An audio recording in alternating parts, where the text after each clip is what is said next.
Salut les aventuriers, bienvenue sur la chaîne Les Gars Immobiliers. Alors aujourd'hui, petite vidéo très courte pour vous dire que je suis déjà très content d'avoir réussi, comme je vous disais, comme vous l'avez vu dans ce titre de la vidéo, le défi des 52 semaines.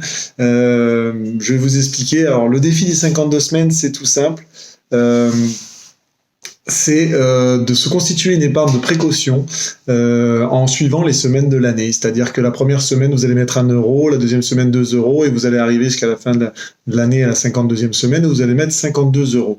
L'avantage de faire ça, déjà, c'est que c'est sans effort, parce que au maximum, dans les dernières semaines, vous allez mettre 40, 50 et jusqu'à 52 euros, mais surtout, vous allez arriver à cumuler 1378 euros, voilà, 1380 euros sur un an. Et comme vous le savez, l'épargne de précaution est très importante, par exemple, pour pouvoir faire des petits achats pour améliorer la plus-value de votre bien. Vous allez pouvoir aussi vous faire plaisir, partir en vacances en famille, etc. Vous allez pouvoir acheter quelques objets de déco pour votre appartement. Enfin, arriver à faire une épargne de précaution est très importante. Vous l'entendez souvent dans les articles, on dit beaucoup qu'il faut mettre 6 mois de loyer de côté pour pouvoir gérer correctement son bien d'une année sur l'autre. Eh ben, vous voyez, en 52 semaines, vous avez mis 1370 euros de côté, ce qui vous permet, par exemple, de tenir 2 à 3 mois de loyer, tout dépend dans la ville où vous êtes. Il y a une autre alternative que j'ai découverte, c'est faire par rapport au jour de la semaine. C'est-à-dire que le lundi, vous mettrez 1 euro, mardi 2, etc., etc. Ce qui va vous faire épargner 28 euros par semaine. Voilà, 28 euros par semaine. Alors là, pour le coup, ça demande un peu plus de capacité, vous l'avez bien compris. C'est un peu plus compliqué de mettre 28 euros par semaine peut-être, parce que pas tout le monde a les moyens de le faire, en tout cas au début.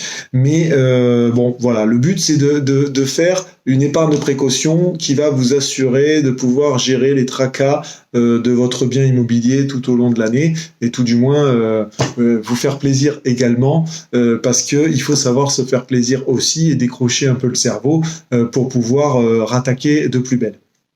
Donc moi, ça me permet de me rebondir sur un des articles que j'avais écrit, qui était de se payer en premier. Alors se payer en premier, c'est tout simplement quand vous touchez votre salaire, par exemple, vous vous payez en premier et vous vivez avec ce qui reste pour le reste de l'année, pour le reste du mois, pour payer vos dépenses et pour entretenir votre bien, par exemple. Le fait de se payer en premier, c'est tout con, je veux dire, on n'y pense pas beaucoup. Moi j'avais tendance comme tout le monde à payer mes factures, etc. Et arrivé en fin du mois, j'étais dans le rouge avant la fin du mois, où je galérais à me mettre de l'argent de côté. Le fait de le mettre au début, ça vous permet de déjà choisir vos priorités, parce qu'il faut, comme je vous l'ai dit, il y a un mindset à mettre en place. Il faut savoir redéfinir vos priorités. Bien évidemment, vous devez de réfléchir à chacun de vos achats, en tout cas, vous savoir si c'est utile ou pas utile. Mais ça vous permet de surtout mettre cet argent de côté pour pallier aux tracas qui peuvent arriver dans votre appartement.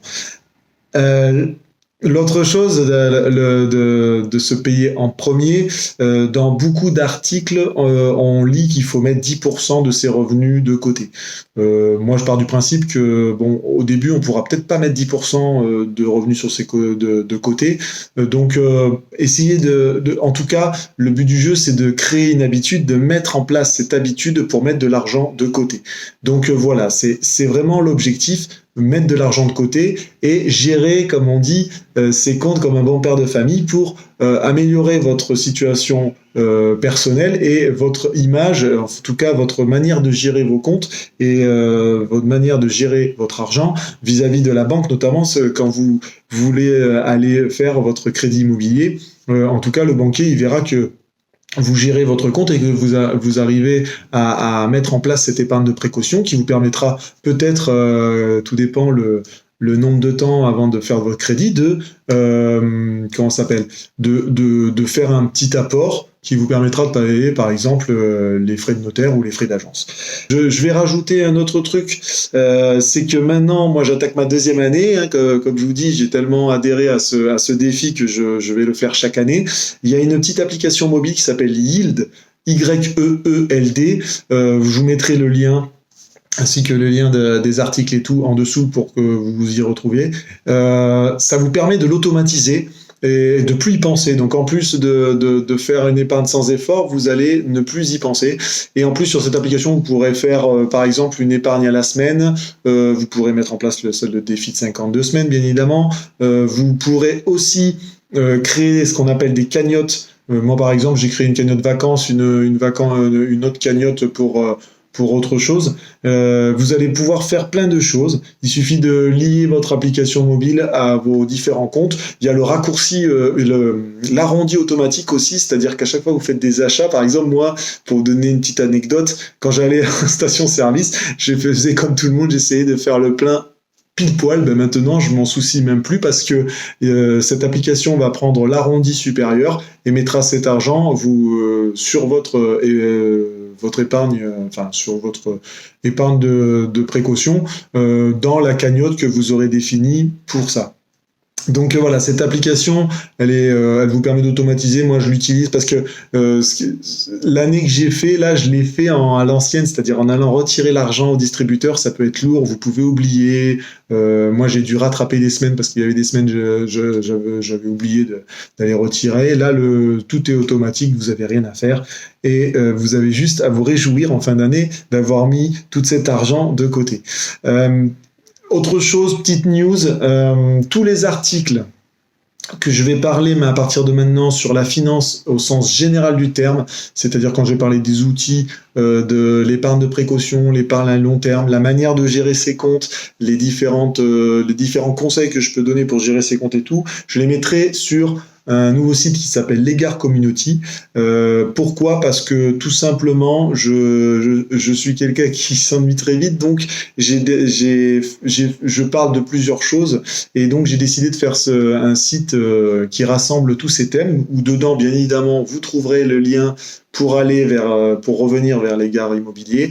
Les vidéos de finance resteront sur mon blog Legare Immobilier parce que c'est toujours lié, le fait de mettre de l'argent de côté, au-delà de vous faire plaisir, c'est surtout la première marche, la première étape pour acquérir un bien immobilier. Mais par contre, les articles au sens large de la finance, c'est-à-dire parler de crypto-monnaies, d'investir dans des assurances-vie, etc., qui sont, on va dire, moins ciblés sur l'immobilier, se retrouveront sur le site de Legare Community. Bien évidemment, dans ces articles, je ferai des liens vers Legare Immobilier quand ça parlera de l'immobilier et vice-versa. Je continuerai à faire des articles plus ciblés sur l'immobilier avec des liens qui vous enverront vers Legare Community. N'hésitez pas, par contre, à me mettre en commentaire si ça vous plaît, si ça vous dérange, si ça vous plaît pas.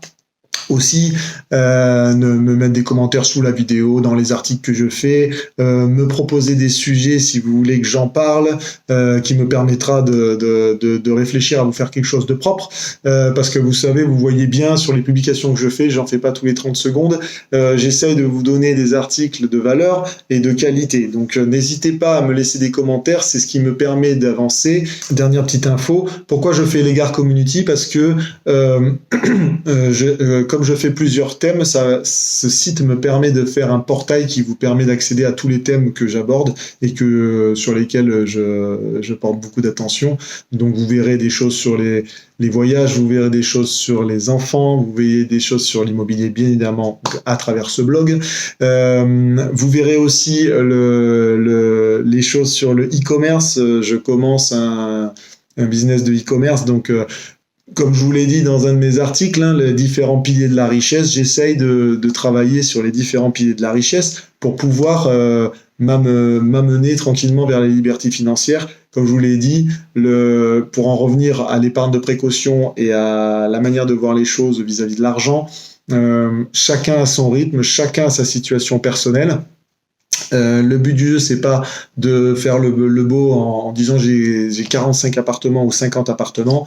Non, non, le but, c'est de créer son patrimoine immobilier en cohérence avec son pourquoi et le pourquoi vous faites ça, pourquoi vous voulez investir dans l'immobilier et vous donner des objectifs clairs, comme je l'ai dit dans un de mes articles, par exemple, en utilisant la technique SMART. Moi, par exemple, pour vous répéter une énième fois ce que je fais, le pourquoi, c'est tout simplement parce que je veux vouloir déjà arriver au bout de ma carrière professionnelle ou avant pouvoir me poser la question de dire est-ce que je continue ou est-ce que je me mets plus de temps sur de travailler plus de temps sur mes biens immobiliers et sur mes autres piliers de richesse. Et l'autre chose qui est aussi primordiale pour moi, c'est de pouvoir faire la succession à ma fille, à ma famille, faire plaisir à ma famille, leur apporter des infos, promouvoir des gens aussi, pourquoi pas pour leur service. Voilà, donc c'était juste une petite vidéo pour vous dire et pour vous dire que je suis très content que j'ai réussi ce défi de 52 semaines qui est dur à mettre en place, hein, parce que comme je vous dis, le but du jeu, c'est de mettre une habitude, cette habitude de mettre de l'argent de côté et de se payer en premier avant de vivre avec le reste de l'argent pour le mois.